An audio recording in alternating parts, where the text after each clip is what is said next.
Do you know the ruler nicknamed the Bloody Countess, who brutally slaughtered 650 virgin girls, bathed in their blood, and hid this savagery for years? If this were true, what would you think? Was this a legend, or was it a real event buried in the dark pages of history? One of Europe's darkest secrets?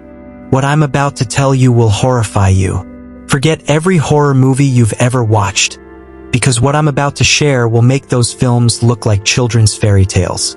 This is the story of Elizabeth Báthory, the story of the most savage, most diabolical, and perhaps most ruthless female serial killer in history. Born in 1560 into one of Hungary's most powerful families, Elizabeth was a princess of noble blood. She was, in essence, a monster, but what was the underlying cause of her becoming one? How could an innocent little girl become the most ruthless killer history has ever seen? Here's what I'll tell you. Elizabeth's life story was not like that of an ordinary killer. What I'm about to share with you is the story of how one woman, driven by an obsession with power and beauty, transformed into a monster. Now close your eyes and imagine Hungary in the 1600s. Magnificent castles rising on hills blanketed in pure white snow, dark corridors lit only by candlelight. But strange sounds came from those corridors, not footsteps, but the screams of young girls and the sharp sound of slaps silencing them. Welcome to Elizabeth Báthory's Čachtice Castle. Don't let the name fool you into thinking it was a palace. It was a torture chamber, and she was not a queen but a chief executioner. Now let's look at what drove this countess to become a monster. Let's go back to Elizabeth's childhood. This little girl, born in Hungary in the 1560s, was the most prized jewel of the Báthory family. The family's lineage traced back to the Hungarian royal line. Among her relatives were kings, princes, cardinals, and generals. But beneath this noble veneer, the family hid secrets, madness. One of Elizabeth's uncles worshipped the devil. Another relative held deviant sexual rituals, and many members of the family suffered from epilepsy, schizophrenia, and other mental illnesses.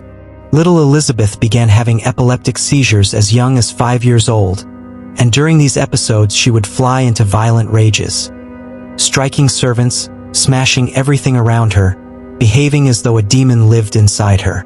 At 11 years old, she became pregnant by a peasant boy, yes, at 11. And her family, not wanting the scandal to surface, made both the child and its father disappear. The baby was taken at birth and given to a peasant family, never to be heard from again. At 15, she was married off to her cousin Ferenc Nadasdy. This was no ordinary marriage but the union of two powerful families, and it granted Elizabeth unlimited power. Ferenc was known as the Black Knight of Hungary because of the merciless ways he killed his enemies on the battlefield, burning them alive, impaling their heads on spikes, and deliberately feeding some to starving dogs. When Elizabeth heard of her husband's cruelty, she was not horrified. She was fascinated. She even wrote him letters while he was away at war, suggesting new methods of torture. Now ask yourself, if you were in this countess's position, if you were a countess with dozens of servants under your command, with immediate access to anything you desired, in a position where no one dared to defy you, what would you do? For Elizabeth, this unlimited power only made the monster inside her more savage. The tortures started small. When a servant brought food late, Elizabeth would grab her by the hair and slam her head into the wall. When another failed to clean properly, she would drive needles under her fingers. When another said the wrong thing, she would sew her lips shut. And these were only the beginning. Elizabeth's favorite method of torture was known as star kicks. She would force young servant girls outside naked into the snowy garden, pour cold water over them, and watch them freeze to death. The bodies stiffened in the shape of stars, which is how the torture got its name. Another favorite was Honey Lady. She would strip a young girl, tie her to a tree, coat her body in honey, and watch as bees, flies, and ants stung and devoured her. The higher the girl's screams, the greater Elizabeth's pleasure. But perhaps the most horrifying of all was a device she called the Iron Maiden. a metal cage shaped like a human body, lined on the inside with spikes. Elizabeth would place her victims inside, slowly close it, and watch as the spikes pierced their bodies. But Elizabeth didn't merely watch. She also collected her victims' blood, because this is where that infamous legend begins. One day, one of Elizabeth's servants accidentally pulled her hair while combing it, and Elizabeth furiously struck the girl. The slap was so hard that the girl's nose bled, and blood splattered onto Elizabeth's hand. That night, as Elizabeth washed her hand, she noticed something. The spot where the blood had touched seemed younger, smoother. Of course, this was pure delusion, but for Elizabeth it meant she had discovered the secret of eternal youth. From that moment, the obsession began. She convinced herself that the blood of young girls would restore her youth, and this belief drove her to even more savage methods. Now she was no longer killing merely out of rage. She was systematically murdering young girls and harvesting their blood. She would place girls in bathtubs, slit their throats, and bathe in the flowing blood. Sometimes she drank it. Sometimes she applied it as a mask to her face. And in her most horrifying moments, she would slit the throats of living girls and let their blood spray over her. To draw a modern comparison, think of the thousands of dollars today's social media influencers spend on anti-aging creams, Botox, and cosmetic surgeries. Now imagine the 1600s version of that, baths in human blood. Elizabeth's beauty regimen makes even today's most extreme beauty routines look trivial. But the difference is this: those creams aren't produced by harming human lives. What Elizabeth did cost the lives of hundreds of girls. Now answer my question. How many people does someone need to kill to be considered a serial killer? 5? 10? 20? Estimates of Elizabeth Báthory's victims vary. Conservative estimates place the number around 80. Court records indicate more than 300. But according to the testimony of one of Elizabeth's servants, a ledger contained more than 650 names. 650 young girls. Each one was someone's daughter, someone's sister, someone's sweetheart. Each one had dreams, hopes, and plans for the future. But to Elizabeth, they were nothing more than raw material for a youth elixir. And now I'll tell you the most horrifying part. For years, out of fear, no one could do anything. When peasant girls began disappearing, families complained, but local authorities left Elizabeth untouched because she was a countess, untouchable. When the bodies of girls started turning up around the castle, priests grew concerned, but the church stayed silent because Elizabeth made generous donations to it. Some priests even knew what Elizabeth was doing and turned a blind eye, because they too were part of the system. This is not simply the story of one woman's madness. It is the story of a system's rot, a system in which the aristocracy considered itself above the law, and in which the lives of the poor were seen as worth less than the entertainment of the nobility. Elizabeth's downfall came, ironically, as a result of her own arrogance. As long as she was murdering peasant girls, no one dared to speak up. But Elizabeth made a fatal mistake. She began targeting the daughters of nobles as well. She had come to believe that peasant blood was impure and that noble blood was more effective. So she began luring the daughters of wealthy families to her castle under the pretext of teaching them etiquette. When these girls disappeared, their families could not be silenced. They were powerful people and they brought their complaints to King Matthias II. On the night of December 30th, 1610, Palatine Georgi Thurzo, Elizabeth's cousin and the man leading the investigation, stormed Čachtice Castle with a group of soldiers. What they found inside left even the bravest soldiers retching. In the castle's main hall, a girl lay dead in a pool of blood, her body still warm, clearly killed that very night.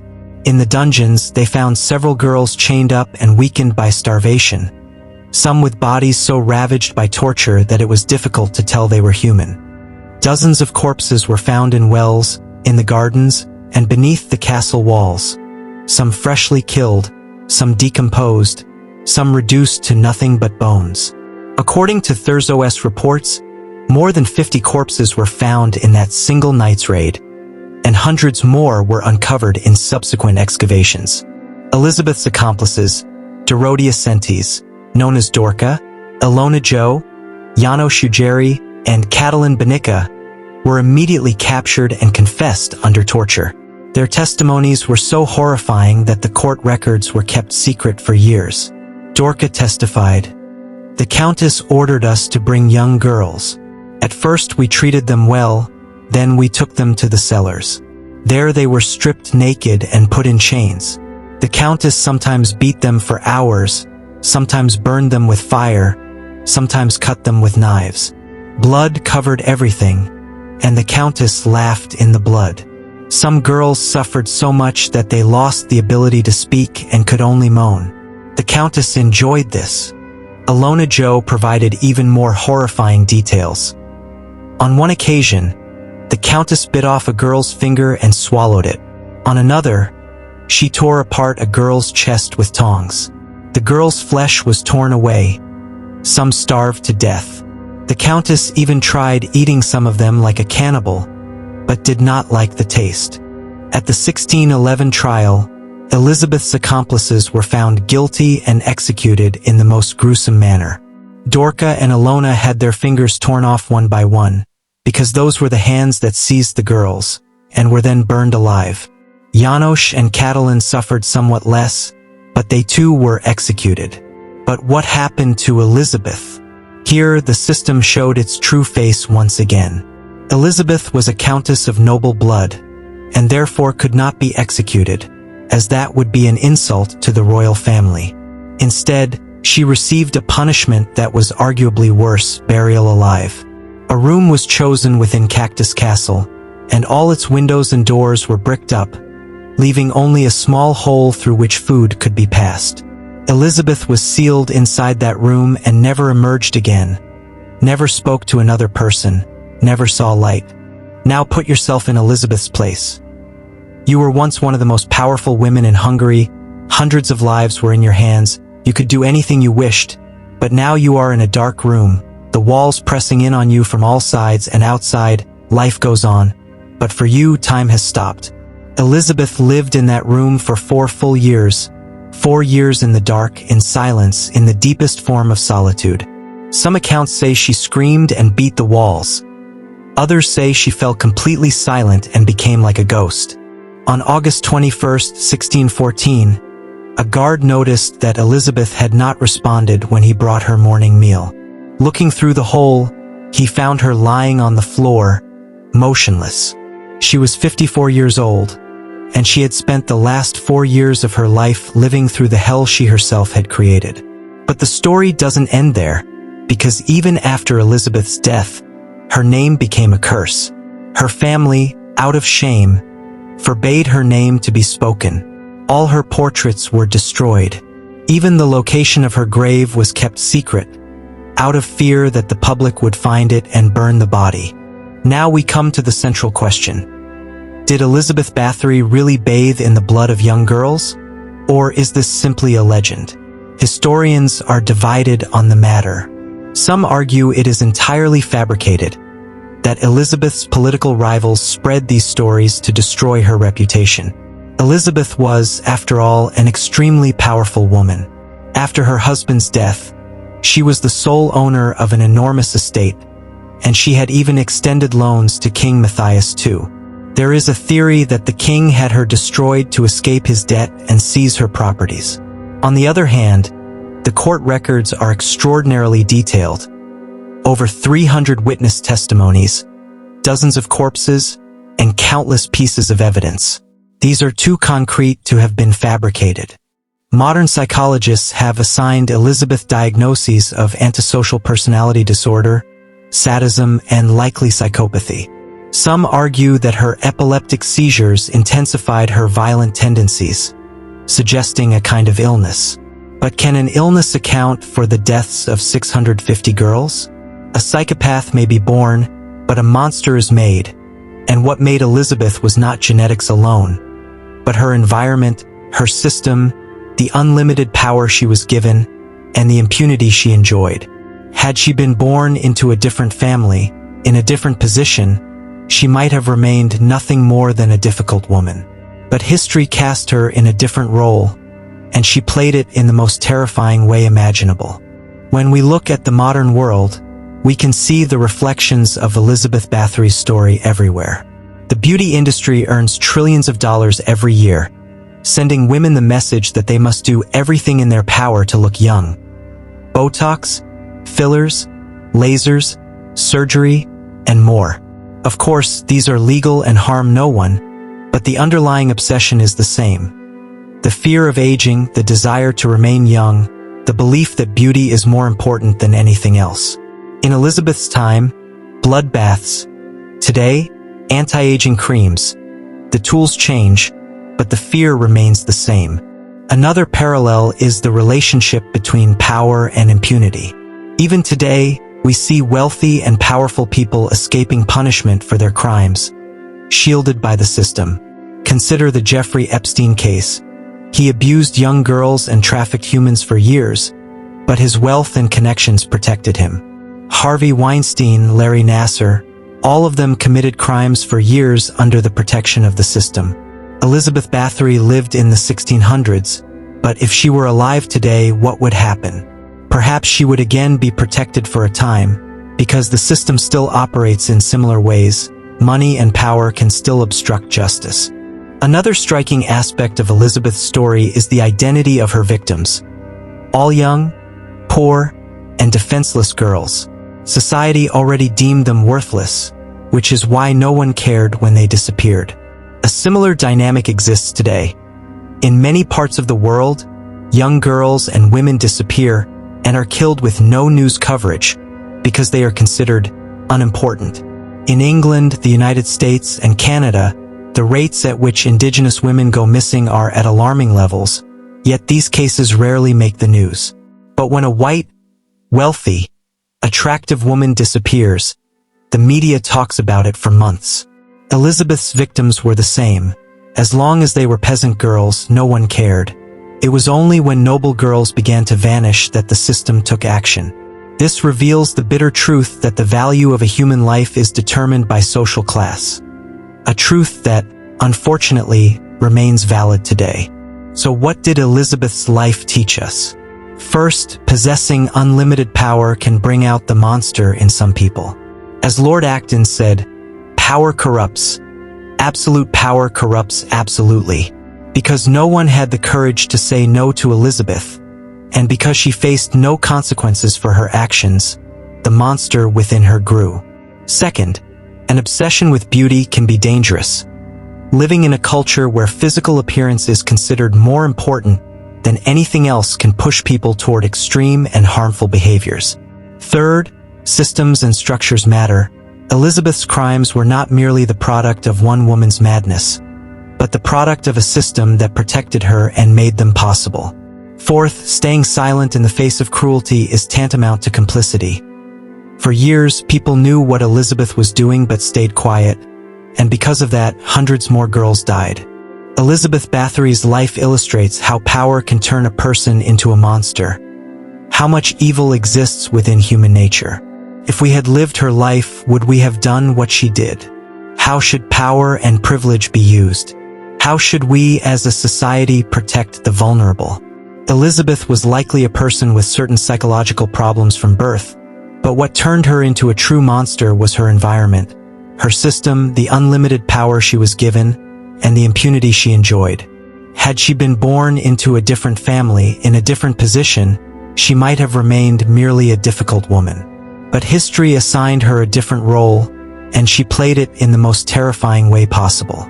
Today, Čachtice Castle still stands and can be visited by tourists. Walking through the castle's corridors, looking into those dark cellars, people still claim to hear the screams of those young girls. Perhaps it is only the sound of the wind, perhaps only their imaginations, but perhaps some pain runs so deep that it defies time and death, continuing to exist. Elizabeth's grave remains unknown to this day. Some say she was buried at Čachtice. Others say her body was moved elsewhere. But the most widely held belief is this: her family secretly took her body in the middle of the night and buried it somewhere no one could find. Because even after her death, the name Elizabeth Báthory was a curse, and no one wanted to be associated with it. Let me leave you with one final question. If you had the chance to possess eternal youth, how far would you go to obtain it? Would you kill an innocent person? Would you use illegal substances? What if this desire caused you to lose your humanity? Would you still do it?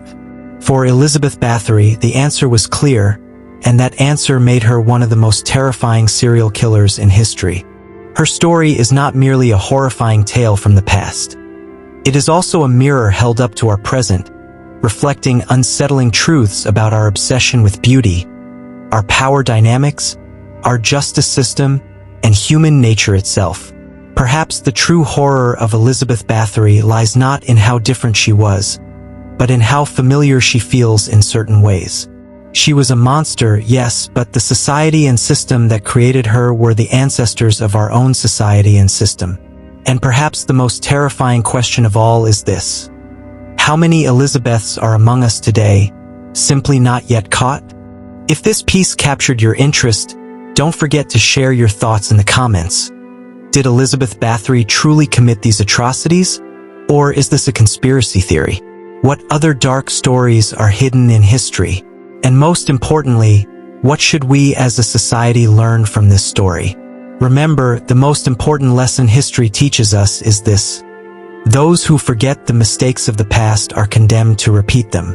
Elizabeth Báthory is dead, but the danger she represents, unlimited power, impunity, and lives deemed worthless, are still among us, and all of us share the responsibility to fight them. See you in the next video. Goodbye.